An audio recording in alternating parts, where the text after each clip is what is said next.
दोस्तों जैसा कि आप देख सकते हैं कि आज मेरे पास खड़ी है मेरी क्लासिक 350 हेल्सियन ग्रीन कलर, जो कि मैंने आज से 3 साल पहले ख़रीदी थी और लगभग मैं इसे 23,000 किलोमीटर के अप्रॉक्स चला चुका हूं।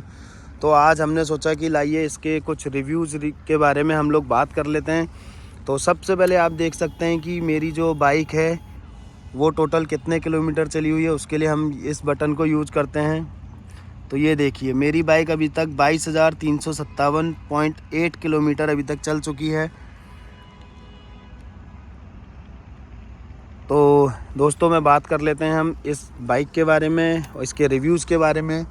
तो दोस्तों जैसा कि आप देख रहे हैं अभी तक इसकी कंडीशन की मेरी बाइक में अभी तक कोई भी आपको स्क्रैच या डेंट नहीं दिखेगा। मैं अपनी बाइक को बहुत ही प्यार से और बिल्कुल साफ़ सुथरा रखता हूँ। तो इसके अलावा मैं आपको बता देना चाहता हूं दोस्तों कि पिछले 3 साल से इसको कंटिन्यूसली चलाने के बाद और 23,000 किलोमीटर चलाने के बाद अभी तक मुझे कोई भी ऐसा पर्टिकुलरली ब्रेक डाउन देखने को नहीं मिला है पिछले 3 सालों में। ना ही कोई ऐसी प्रॉब्लम इसमें आई है जिसकी वजह से मुझे राइड डिस्कम्फर्ट हुआ हो या इंजन रिगार्डिंग कोई प्रॉब्लम हुई हो। तो रिव्यूज़ में सबसे पहले हम बात कर लेते हैं इसके इंजन की। तो दोस्तों ये 350 सीसी का जे सीरीज़ का इंजन है, जैसा कि इंजन पे ऑलरेडी मेंशन्ड भी आता है। आप देखेंगे ध्यान से तो J1349 लिखा हुआ है। 350 सीसी का इंजन है। ये आज तक अभी तक ओपन नहीं हुआ है, जैसा का जैसा है। इसमें कोई प्रॉब्लम नहीं आई है अभी तक मुझे, बहुत अच्छा चल रहा है। और इस इंजन की जो पावर है 22.2 bhp की पावर ने राइडिंग को बहुत ही आसान बना दिया है और बहुत इजी है। मतलब कि होता है ना कई बार कि इंजन होता है कि प्रॉब्लम होता है। मैंने इसको भगा के भी देखा है, 100 की स्पीड पे भगा करके भी देख लिया है और दोस्तों उससे 115 तक मैं हाईएस्ट इसे लेकर के गया हूँ अभी तक। तो उसके बाद भी इसके इंजन में कोई प्रॉब्लम नहीं आई है। सेकंड हम अगर बात करें इसकी ब्रेकिंग की, तो देख सकते हैं आप आगे इसमें डिस्क ब्रेक है और पीछे इसमें ड्रम ब्रेक्स हैं। तो ब्रेकिंग में भी अभी तक कोई प्रॉब्लम नहीं है। हाँ, टाइम टू टाइम सर्विस कराने पे इसके फ्रंट और बैक के मेरे को ब्रेक शू चेंज कराने पड़ते हैं। वो तो आपको सर्विस में हर बाइक में कराना ही होता है। तो ब्रेकिंग भी इसकी बहुत कंफर्ट लगी मुझे। कभी भी ऐसा नहीं हुआ कि यार हैंडलिंग में इशू आया हो ब्रेकिंग की वजह से। ब्रेकिंग बिल्कुल ईजी है। ईजी ब्रेकिंग अगर हम कहें तो ईजी ब्रेकिंग मेरे को हुआ। इसमें मुझे कोई प्रॉब्लम फेस करने की ज़रूरत नहीं पड़ी, ईजीली हैंडल हो जाती है। उसके बाद बात करें हम इसके राइडिंग पोस्चर की, तो इसका आप जैसा कि देख रहे हैं इसका जो राइडिंग पोस्चर है वो बिल्कुल बहुत ही शानदार है, जिसकी वजह से मैं इसको लंबे टूर पर ले जाने में भी मुझे कोई हिचकिचाहट नहीं होती है और मैं आसानी के साथ इससे लंबे टूर भी कर लेता हूं।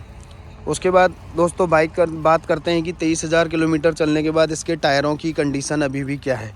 तो जैसा कि आप देख सकते हैं कि 23,000 किलोमीटर चलने के बाद टायर्स में कट्स और ये किनारे अभी तक प्रॉपर अपने आप बने हुए हैं, एज वेल एज फ्रंट में। और आप देखेंगे कि बैक साइड का टायर भी अभी मेरा प्योरली क्या है, नया जैसा ही बना हुआ है। तो उसमें भी मुझे कोई प्रॉब्लम फेस करने को नहीं है। अभी तक इसमें कोई भी एक भी पंक्चर की प्रॉब्लम नहीं आई है। यहाँ तक कि ट्यूबलेस टायर है हालांकि, तो एक भी पंक्चर देखने को नहीं मिला। मैंने इवन इसे ऑफ रोड और ऑन रोड हर जगह यूज किया है, तो मुझे उसमें भी कोई प्रॉब्लम नहीं आई है। फिर अगर हम बात कर लेते हैं इसके फ्यूल कंजप्शन की और माइलेज की, तो जैसा कि आप देख सकते हैं इसका 13 लीटर का ये टैंक है। मैं इसमें ऑलमोस्ट फुल करा करके चलता हूँ। 900 रुपये का टैंक हर बार मैं इसको फुल करा करके ही ड्राइव करता हूँ। तो जो कि अभी तक मुझे निकल कर आया है 34 का माइलेज इससे मैं ले पा रहा हूँ। उसके बाद बात करें दोस्तों इसकी, देखिए पहली बात तो ये कर देते हैं कि बहुत से लोग बोलते हैं ये भागती कितना है। देखो भाई, ये गाड़ी भागने के लिए नहीं बनी है, ये स्लो चलने के लिए और राइड को फील करने के लिए बनी है। इसलिए मैं आपको हमेशा यही सलाह दूंगा कि रॉयल एनफील्ड को कभी भी आप भगाने के पर्पज़ से या रेस के पर्पज़ से ना ख़रीदें। अगर आप सोचते हैं कि हम इसे भगाएंगे तो नहीं। हाँ, बहुत से लोग भगाते हैं, लेकिन आपने देखा है कि रॉयल एनफील्ड जो कि ये खुद ही 200 किलो का हैवी व्हीकल है, तो उसके जो कॉजेज़ होते हैं वो बहुत ही ज़्यादा परेशान होते हैं। उसके बाद हम बात कर लेते हैं इसके सस्पेंसन और शॉकर की। तो सस्पेंसन और शॉकर की बात करें तो गाइस, जैसे मैंने लिए थे, शॉकर भी बहुत अच्छा है। गड्ढों में बहुत इजीली कंफर्ट हो जाता है, फील नहीं होते हैं। छोटे मोटे गड्ढे तो फील नहीं होते हैं। और बड़े गड्ढे में भी इसका सस्पेंसन बहुत अच्छा है। अभी तक आप देखेंगे कि ना मैंने शॉकर कोई भी फिलिंग कराई है, ना रिफ़िल कराए हैं, ना ही कोई स्क्रैचेज है, ना कोई डेंट हैं। आप देख सकते हैं as it is front shocker भी और as well as back side के शॉकर्स में भी क्या है कि कोई भी प्रॉब्लम नहीं आई। सस्पेंसन इसका काफ़ी अच्छा है। फिर अगर हम दोस्तों बात कर लेते हैं इसकी हैंडलिंग की, तो हैंडलिंग दोस्तों इसकी बहुत ही इजी है। मतलब रॉयल एनफील्ड को जो लोग कहते हैं ना कि बड़ा कैसे चलाएं, क्या प्रॉब्लम है, हैंडलिंग कैसे होगी, नहीं, जितनी भारी ये गाड़ी है इसकी हैंडलिंग भी क्या है दोस्तों उतनी ही ज़्यादा इजी है। मतलब जो इसके हैंडल बार्स दिए गए हैं ना, जो डिज़ाइन किया गया है वो बहुत ही टेक्निकल बेसिस पे दिया गया है कि जब आप इसमें बैठते हैं ना, जब आप इसका सिटिंग पोस्चर लेते हैं तो सिटिंग पोस्चर में आप देखेंगे कि बैठने वाले का जो हाथ है और बॉडी है उसके बीच का जो डिस्टेंस है वो प्रॉपर बहुत अच्छे से मेंटेन हो जाता है, जिससे कि ये क्या करते हैं इजीली हम लोग इसको रन करा लेते हैं। तो जिससे कि इसमें कोई डिस्कम्फर्ट नहीं आता। आप लॉन्ग टूर पर भी जाएंगे तो आपके हाथ नहीं थकेंगे, जैसा पहली बाइक्स में होता था कि हाथ थकने वाली प्रॉब्लम आती थी। तो ये तो जो थे ये अभी तक एडवांटेज थे और मेरा पर्सनल प्रॉपर रिव्यू था कि हाँ भाई अभी तक क्या क्या चीज़ों के बारे में मैं इसको नोटिस कर पाया हूँ और क्या क्या चीज़ें मैंने देखी हैं। फिर सेकंड चीज़ बात करें हम इसकी चेन सॉकेट्स की, तो दोस्तों अभी तक ना तो चेन में कोई प्रॉब्लम आई है, क्योंकि मैं इसका प्रॉपर क्या है ना लुब्रिकेशन करता रहता हूँ। आप अभी भी देख रहे होंगे, अभी भी इसकी चेन क्लीन कराऊँगा, क्लीन नहीं हुई है चेन क्लीनर, क्योंकि आप देखें काफ़ी दिनों से मैं इसको राइड नहीं कर रहा हूँ, तो कुछ चीज़ें ऐसी हैं कि मैं इसको अभी सर्विस पे भी नहीं ले गया हूँ। तो चेन प्रॉपर है, चेन भी वही है, चेन का सॉकेट भी वही है, कुछ भी अभी तक इसमें चेंज कराने की मुझे ज़रूरत नहीं पड़ी है, जो कि 23,000 किलोमीटर के बाद।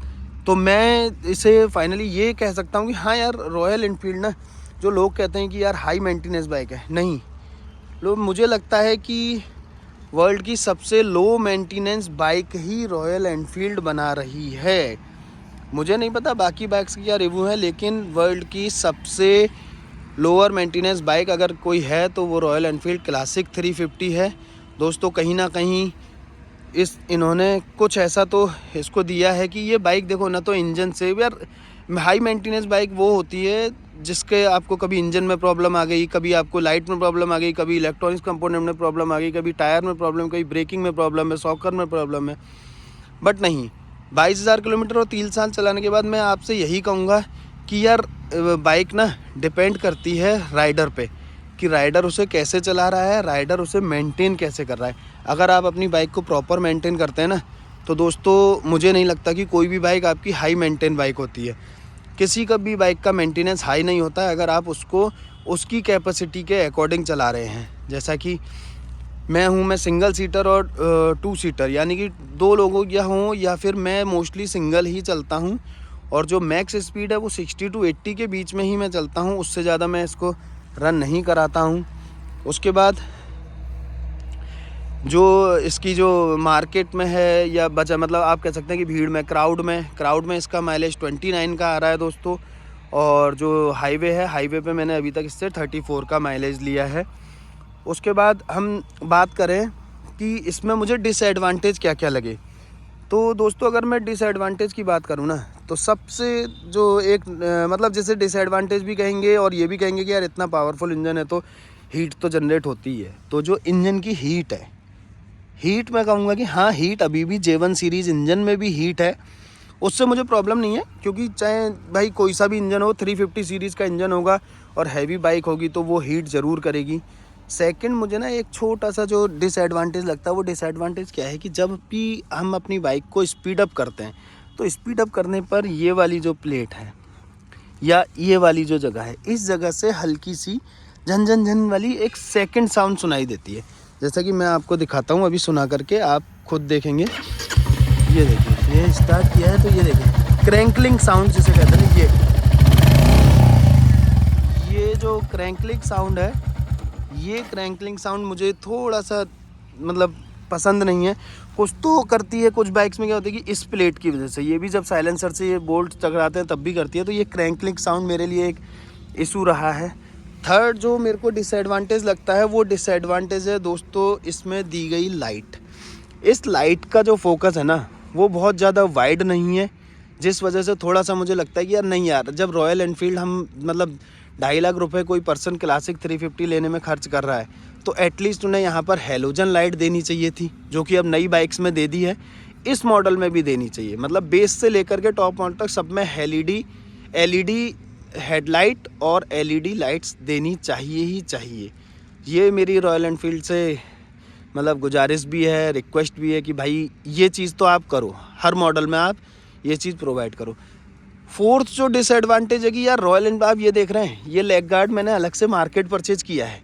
एक्चुअली क्या है, रॉयल एनफील्ड के साथ जो भी बाइक्स के साथ जो मडगार्ड दे रहे हैं ना, जो वो डिज़ाइन कर रहे हैं, आई नो कि वो डिज़ाइन बेटर कर रहे हैं और वो क्या कहते हैं हमारे ही कंफर्ट के लिए कर रहे हैं, लेकिन नहीं यार, कुछ चीज़ें ना मैटर करती हैं लुक्स वाइज भी, जो कि लुक्स को बिगाड़ रही हैं। आप अभी नई स्टैंडर्ड को देखेंगे, उसमें जो लेग गार्ड्स आ रहे हैं यार, नहीं है, लुक्स मैटर करते हैं। तो ये एक छोटा सा डिसएडवांटेज है कि भाई लेग गार्ड अलग से दे सकते हैं। दूसरा मेरा रॉयल एनफील्ड से हमेशा वही रहेगा कि BS6 लाने के लिए आपने साउंड को ख़त्म करा है। आप साउंड प्लीज़ कैसे भी करके, गवर्नमेंट से करके या किसी भी तरह से, किसी भी नॉर्म्स को फॉलो करके आप साउंड प्रोवाइड कीजिए। हमें ये जो एक्स्ट्रा लगवाना पड़ता है ना साइलेंसर, तो इसकी हमें ज़रूरत ना पड़े, क्योंकि एक तो ये क्या होता है कि मार्केट से परचेज़ करके हम लोग लगवाते हैं,